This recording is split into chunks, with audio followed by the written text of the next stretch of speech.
Yeah, because we're stomping on them bitter ones. Good evening, everyone. Welcome back once again to Vicious Rants, and of course, in your host show, your two Messiah and often limited, never duplicated superstar, Tim Vicious. And we're going to be going over Extreme Rules. Was in Baltimore, Maryland, and I know what, overall score for the show. Sanity's iffy. I see an owl out the window. They're coming to get me. Yeah, overall score for the show, I would give it like a good 7 out of 10, I would say. I mean, the right people won the right matches. It's just some of the matches didn't really like kind of deliver on the build up for it, I would say. You know, that would probably be why I would say it only got a 7. You know, but kickoff show starts. Wound up finding out actually about the kickoff show like about an hour before the show actually started. It was Kalisto going against Apollo Crews, and it actually had good, nice ground action to start out with. You know, and it was actually a half-decent pre-show match to watch. And it was like the first time in a while I actually remember seeing a pre-show match that I actually kind of enjoyed. And I was like, wow, hey, this is actually pretty good. You know? I mean, Crews and Kalisto, they got pretty good chemistry together, working together in the ring. You know? Maybe you could see something like this a little more down the road for them. Give them like a good time slot on TV. You know, that way we can get a real good decent match from them. You know, but end of the match, Kalisto won. He hit the SDS. What it was, Crews wound up. What it was, Titus wound up getting on the apron. Started getting into Crews, telling him that he needs to get the win. He needs to bring it in. He needs to bring it in. And all that kind of jazz. Kalisto, he comes over right out of nowhere, hits it, and actually uses Titus as a springboard to come over, and boom, flip over and hit the SDS, gets the 1, 2, 3. So that was that. Now we're on to the actual show. It was Miz versus Ambrose, and this and this match had the stipulation of Ambrose not having champion's advantage, so if he gets DQ'd, title changes hands. Excuse me, I'm sorry, I had a rough night. But either way, it was a nice start for Ambrose, you know, very much so, just right off the bat, starting just boom, going right at Miz. But Miz, he wound up picking it up. And Miz was really being more so the aggressor, you know. And it was more so the aggressor as the match went on, which, you know, I'm going to say now, obviously, was really pulling for Miz to win this because, you know, Ambrose, his character, he's much better off being the hunter looking for the championship as opposed to being the hunted, you know. Now, Maryse at one point tried to step into the match. She got up on the apron. Miz was yelling her, slap me, slap me, slap me, slap me. She hit Miz himself. And then, just as it looks like the ref is getting ready to throw the match out, he just looks like, you get out of here. And tells Maryse to leave. And then she does. And then that's when they go. And then, just as she's getting ready to come back, she only goes part way, and then comes back down, starts cheering the Miz on. Just as she does, the ref steps through the ropes, starts yelling at her. Miz throws Ambrose into the ref bump, goes and tries to, and then after that, ref gets ready to go to hit the bell, ring the bell for a DQ. Ambrose the whole time is like, don't. And then, boom, Miz hits skull crushing 1, 2, 3. He wins. That is that. So, Miz is now 7-time Intercontinental Champion. You know, and Miz and Ambrose are another two that actually got pretty good ring chemistry together. You know, really hoping that we can see something with these guys down the road. Excuse me. Next up, we got mixed tag action. Noam and Alicia Fox going against Rich Swann and Sasha Banks. Now, it was actually, this match was not all that fairly impressed with, because more so simply because it was just severe lack of build-up for this one. I mean, obviously, yeah, we saw the build-up between Alicia and Sasha, but not many really were like, not many people really got that. Not many people really understood the build-up involving Rich Swann and Noam Dar. More so than anything, and that's the big issue. Yeah, but either way, it was good tags from both teams. It was a fairly enjoyable match, kind of, but in the end, Swann wound up getting the win. He hit the Phoenix Splash on Dar, and yeah, I'm just gonna say it now. The one thing that bothers me about when we do these mixed tag matches on WWE is simply the fact of, and this may sound completely wrong or sexist. If it does, that's not the intention. It's just stating an opinion. Honestly, really annoying seeing just women being the only ones able to go and throw an attack out on the dude.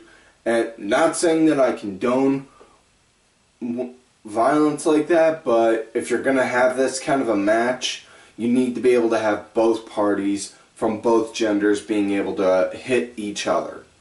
More so than anything. That's my thing.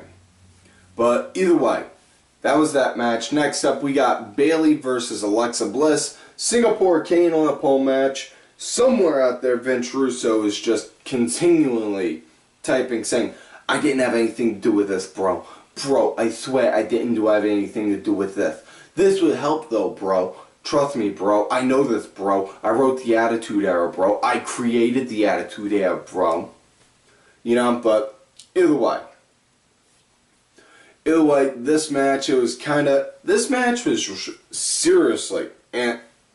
seriously short in a big way. And I think the problem that this match had was the same problem that the last time they tried doing on a pole matches had. And I think the last one that really sticks out for me was a nightstick one with Jericho and Bossman back when Jericho first started in WWE. The nightstick actually popped off early, much like the Singapore Cane did. And that happened. Next thing it's just, And yeah, it led to that, and it was just like, really, why?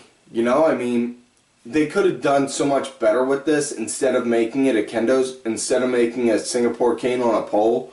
What they should have done probably is what they could have done, get a bunch of them, scatter them around the ring, and just say that you're free to use, something like that. Something like that, much like a chair match. But either way, Bayley knocked it down. Alexa wound up getting a hold of it, started cracking it on Bayley like crazy. Pretty sure Sandman gave her work with one good 4 out of 10. But match came to an end. Alexa Bliss hit the DDT. Hit a DDT on her. Got the 1, 2, 3. That was that. Now, my thing is, Alexa beat Bayley now. Alexa beat Bayley now, so honestly, Bayley needs to go back to the bottom of the contender circuit, and they need to start developing new matches with her. They need to either put Bayley working her way from the bottom back to the top, and they need to have Alexa going over with new people, Now, next match up we got after that, it was Sheamus, Cesaro versus the Hardys in a steel cage. And this was really good. And Cesaro and Sheamus, they showed nice, good level of physicality. Same with the Hardys. I'm not saying the Hardys went to their kind of level because, yeah, Sheamus and Cesaro, they're two big jack dudes. You know, the Hardys aren't notoriously known for that. But, you know, it was good. You know, there was good work all around. Probably one of the sickest spots I think I saw was at one point when Jeff was trying to climb out. Cesaro and Sheamus were trying to get Jeff down, and literally you could see Sheamus sacrifice Cesaro and hook him and Jeff down at the same time for a power bomb. Just like, you know what, buddy, I'm sorry, but it's the only way I can get him down. Wham! And throw him down. That was just fucking sick right there.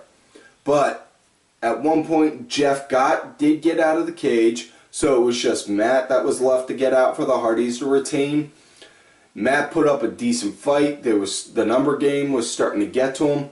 That's when Jeff climbed back to the top of the cage, hit the Whisper in the Wind on both of them, and then then Matt got up, was pulling Jeff out through the door, and as he's doing that, Sheamus and Cesaro are climbing around.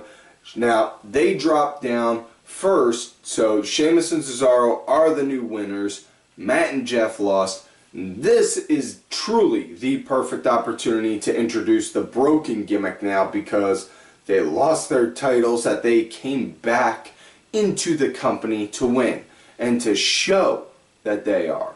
Now, if they don't introduce being broken like this, what they could do is have them start going on a little bit of a losing streak for like the next week or for like the next few weeks, and then just be like something snapped in their head, like, okay, yeah, now I'm broken, motherfucker. Now, next matchup is Austin Aries versus Neville, submission match, and you know, this had a nice good tie-up to start, nice good stiff tie-up to start. Really liked seeing that, you know. Good way I always judge a match is based on how the tie-ups tend to go. This was a nice one. It was like true test of strength in a sense. But, you know, Aries, he was more so the aggressor during this match the entire time, and that was to be expected given the backdrop and the background for the story building into this match. Now, Neville, playing it smart, targeted Aries in one knee, kept working on that. He would hit the shoulder also, you know, kind of bouncing between shoulder, knee, shoulder, knee. Shoulder, knee. Not down like that. It's not a fucking Mr. Potato Head. Fuck. Duh. But either way, you know what I mean. You know, he's doing like an old school kind of tactic.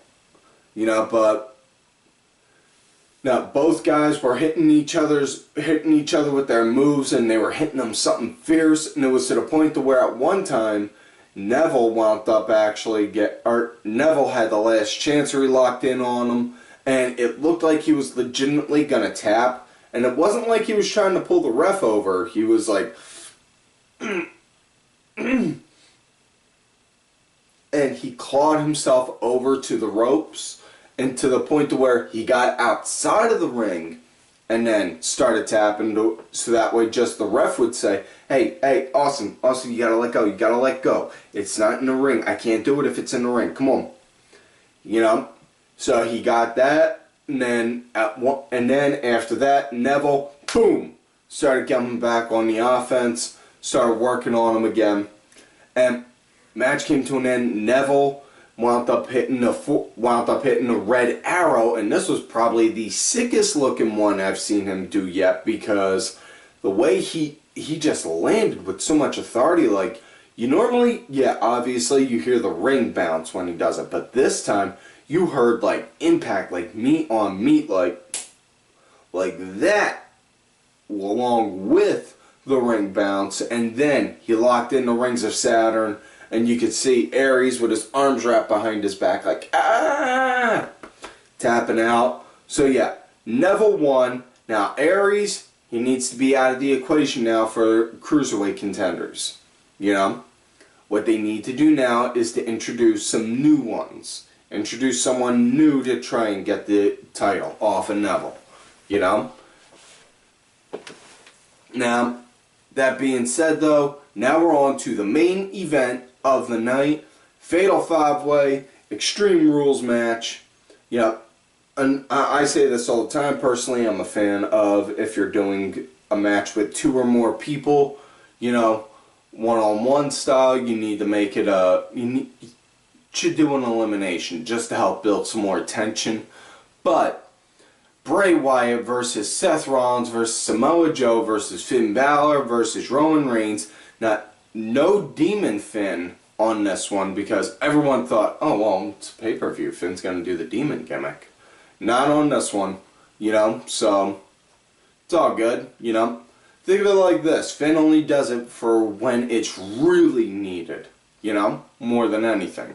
You know, but this had real awesome physicality all around.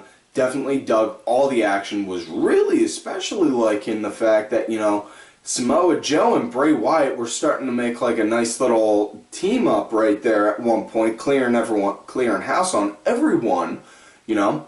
Like to see possibly, you know, at some point, maybe even see them two working as a tag team, you know. Make them go and do a chase for the titles, you know. Something like that. But either way, this was good, you know. At one point, after they cleared Seth and Roman, they wound up having the ring to themselves. And these two guys just, it was like, okay, we've done this a million times. This time, we're making it count. You know, and just started hitting everyone. You know, or not everyone, I should say. Wrong choice of words on my part, I'm sorry. They started hitting each other like it was like just magic right there, like, whoa. These guys are really going all out, more so than normal. But match wound up coming to an end. What it was, everyone was hitting their finishers on everyone. We were getting a finish clinic. And then Finn, he wound up coming in, hit the coup de grace, and just as he hit the coup de grace, and that was like Finn's last ditch effort, you know, last little bit of strength. Next thing you know, boom, Joe comes in right out of nowhere, locks in the Coquita clutch, starts it, gets it locked in. Finn passes out. Ref calls for the bell. Samoa Joe won. So now we're going to get Samoa Joe versus Brock Lesnar. This is so beautiful on this part. Just because of the simple fact, okay, Brock, ground-based wrestler, MMA background. Samoa Joe, you know, he's that hybrid wrestler with MMA background. You know, now I'm not saying Joe actually participated in MMA, but he studied Brazilian Judo. You know, he's got that martial arts background and the wrestling background. And Joe is also a great and powerful submission wrestler. You know, not just the Coquita clutch. But man,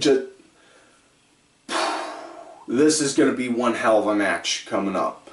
That is it for this week's show, folks. So, like on normal, please do not forget to like the show, subscribe to the channel, go back, watch a few other episodes. Make sure you also look for the newest project that I am Danny Sunday on the Twitter, as well as my executive producer for this show, Oliver Ben, are working on The Dad Show. It's a monthly lifestyle storytelling podcast.